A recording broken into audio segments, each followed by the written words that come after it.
So in my last video, the Halloween special that I did on witch hunting in Europe as well as the American colonies, I decided that I wanted to do a video on the Malleus Maleficarum. And this is that video, folks. I was just so inspired by the witch hunting video and all the research that I did. And I was also curious because I've owned a copy of the Malleus Maleficarum for many years, never cracked that bitch open until the Halloween special video. And holy shit, if you don't know anything about this book, you're in for a ride. It is something else. It is some of the most cringeworthy and disturbing shit I've ever read in my life. It is very disturbing, but also hilarious in some respects. So I continued to read the book in preparation for this video, not the whole thing, okay? Because I slowly started to regret that decision as I continued to read it just a little bit, because I felt myself losing the little bit of brain cells that I have that I try my best to retain. I need to hold on to those bad boys, at least for you guys, so I can continue to make my videos. But nonetheless, here we are. And if I had to suffer learning about this ridiculous shit, then I'm taking you right along with me, my friend. So what is the Malleus Maleficarum? The Malleus Maleficarum, also known as the Hammer of Witches, was written by a Catholic German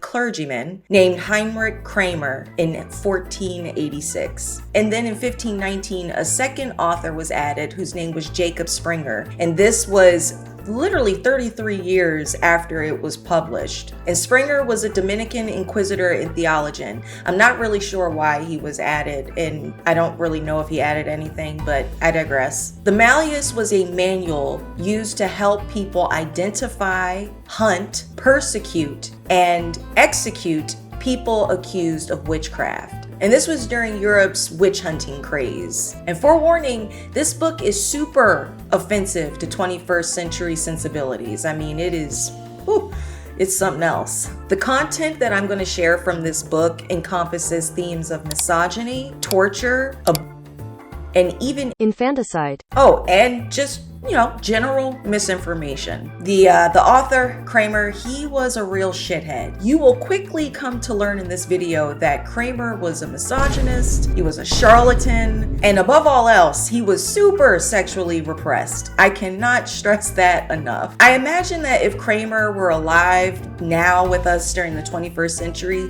he would fit in very well with the incel crowd. That would be his home. And all of these aforementioned personality traits, he just packaged them up and put a nice neat little bow on it and put it into the Malleus. This manual used a combination of pseudoscience, misogyny, religious fanaticism, violence, and perversion to argue the existence of witches, how to identify witches, and how to persecute them. And by the way, every time that I say witch, what I'm really saying is women, because this is really what Kramer was getting at. Throughout this entire text, the way that everything is set up is that women are these villainous people. They're just a lot of adjectives that I'll get into later in this video. And men are victims. Like I said, would fit in beautifully with the incel community. And this nut even goes as far as to provide, quote, real impact statements from victims of witchcraft. Let's just pretend for a second that these impact statements were actually real. This stuff really happened to people. I was just trying to imagine how he obtained these statements. How did these conversations even come about is what I'm trying to get at. So yeah, he blames women quite a bit for a laundry list of things. And it's throughout the entire book, hence my inability to read the whole damn thing. He even blames women for his lustful disposition towards them. Yeah, it's pretty cringe. But what's really nuts is that this book was actually used during his time. Yeah, it was used in witch trials. And in fact, it was actually recognized as legit by some inquisitors, scholars, and other religious authorities. Now, that's not everyone. There were some religious figures of his time that were like, get the fuck out of here with that bullshit, okay? So the fact that there were even people during Kramer's time who were also involved in persecuting witches that were like, you're a joke and so is your book, it kind of gives me a little shred of hope for humanity. But I mean, still, at the end of the day, it still happened. The fact that people use this book to persecute innocent people is still out of this world, but also not surprising. And what I also found funny, but this might not necessarily be true, it could be just, speculation, is that it's been said that the whole reason why Kramer wrote this book and published it was for revenge. Because in 1484, Kramer was serving as the head of an inquisitorial commission in Innsbruck, which is a city in modern day Austria. And this guy was so off his rocker even then that even the other persecuting weirdos like himself were like, you gotta go. So he was kicked out. And so some people believe that this book was Kramer's way of giving the middle finger to all of those people, after he went through this ordeal. So the Malleus is divided into 3 parts. The first part goes over the nature of witches. It argues their existence, their activities, and he lays a foundation of philosophy as well as theology to argue the existence of witchcraft. The second part covers the harm that they do. It describes activities that witches participate in, like casting spells, creating potions, and consorting with demons. The third and final part describes how to persecute witches. And I mean, this guy was thorough. He provides a step-by-step guide on the whole process from start to finish, including accusing them, torturing them, organizing the trial, and then eventually charging them and executing them. And by the way, just a little sidebar, I absolutely hate the way this book is organized. So it's got the 3 parts that I mentioned, but in addition to that, each part is divided into what's called questions, which are really chapters. I mean, that's really what they were. I guess he was trying to be fancy. I don't know. Maybe there's a rationale behind calling them questions. But the thing that's bizarre is that they're very short. Like they could be a page to 3, maybe 4 pages tops. And then a lot of the titles of these questions aren't even questions. They're like these ridiculously long statements. Like, consorting with the devil and witches because they suck and women are horrible, and Eve had Adam bite the apple and henceforth women have been the scourge. 1 hour later. So it would be super unrealistic for me to go through every chapter or question in this horrid book. And also, would either of us even really want that? I don't think so. So what I decided to do was share with you guys some sections that really stood out to me. Let's dive in, shall we? Part 1, Question 6. Concerning witches who copulate with devils, why is it that women are chiefly addicted to evil superstitions?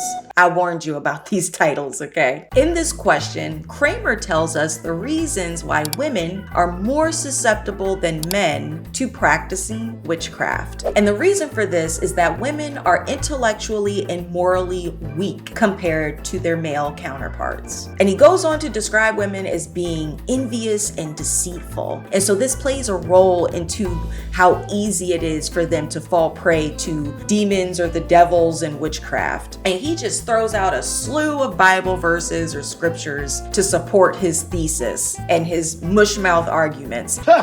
Amend my closing. You a false accuser. You accused. I mean, he just slaps them on real thick. And then he goes on some little tangent to talk about how witches have sex with devils. There's a lot of sexual undertones to this, just not even under overtones. This man really needed to get laid. Part 1, Question 11. That witches who are midwives in various ways kill the child conceived in the womb and procure an abortion, or if they do not, this offer newborn children to devils.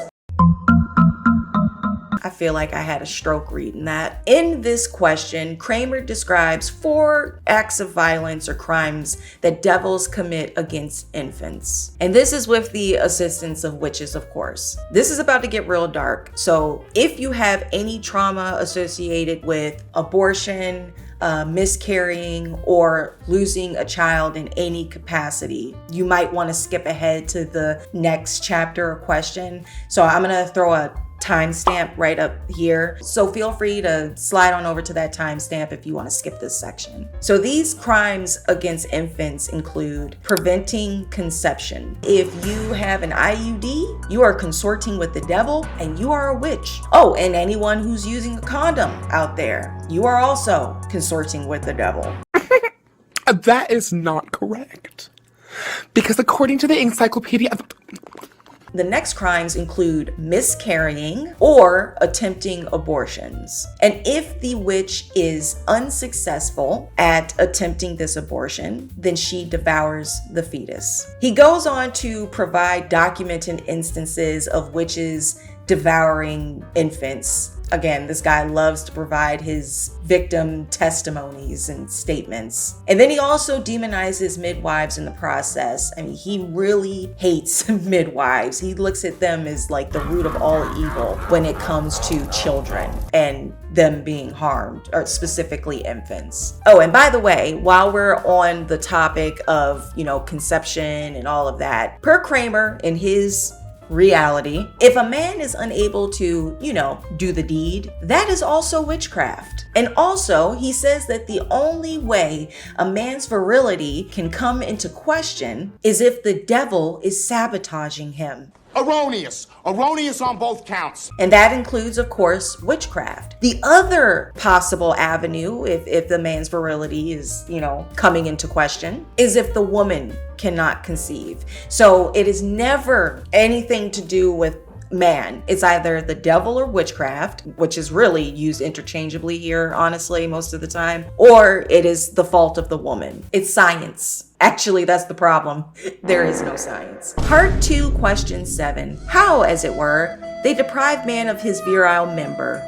You already know what direction this is going in. Word on the curb is that devils can remove a man's genitals. You heard right, folks. But it's not really gone, you see. It's a bit more complicated than that because this is Kramer that we're talking about. It's actually an illusion. See, what happens is the witch uses the devil to delude one's senses, making the man think that his member is gone. And that's how it works. But what I want to know, and this is the question of the day, what does it look like down there to the man who thinks that his package has just vanished? I don't know about you, but I'm personally thinking we're looking at a Ken doll. I mean, that's the only possible avenue, I feel like. See, this is where Kramer needs to go in a little bit more detail with me. You know what I'm saying? Like, he gets very involved and dwells into some really random details, which you're going to see in a second, because like this whole disappearing dicks thing is going to get even more strange in a second. But like, there are other bits of information that I really need to know that I wish he would go into detail, just out of sheer curiosity of wondering how this man's mind thinks. So there's rules to this, whole disappearing member stuff. Men who are not in a state of grace, which is just religious speak for living a life of sin, are susceptible to this spell or illusion. Kramer also claims that when witches participate in this penis stealing act, that they allegedly, brace yourself, collect and preserve them. And they can have as many as 20 to 30 members at a time. And also, because we're just gonna keep diving off the deep end here, they store them in either a box or a bird's nest.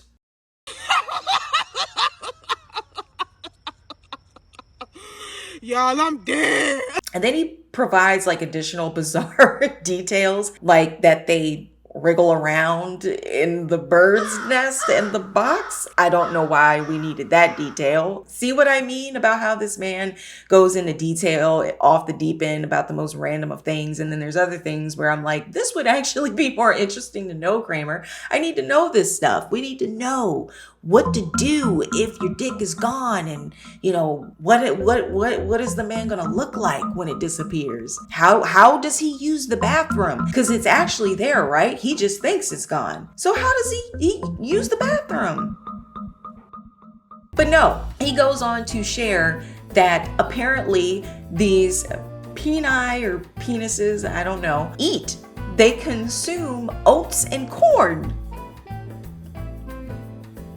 Okay, so this is where in the book, as I'm reading, I'm like, we are off the charts, gone. We are in the galaxy far, far away. We have left planet Earth. We are beyond astronauts at this point. We are extraterrestrials in a different universe altogether. This is why I said it blows my mind that people actually use this book as a guide and took it for face value. I understand that as a species, we were in a different place. As someone who studies history and my education is in information sciences, I get that, this is a different time. People thought differently. I understand that. I am a 21st century person. Maybe if I was born during the 16th century, I'd be like, hell yeah, disappearing dicks. It makes sense. Feed them some corn, keep them going.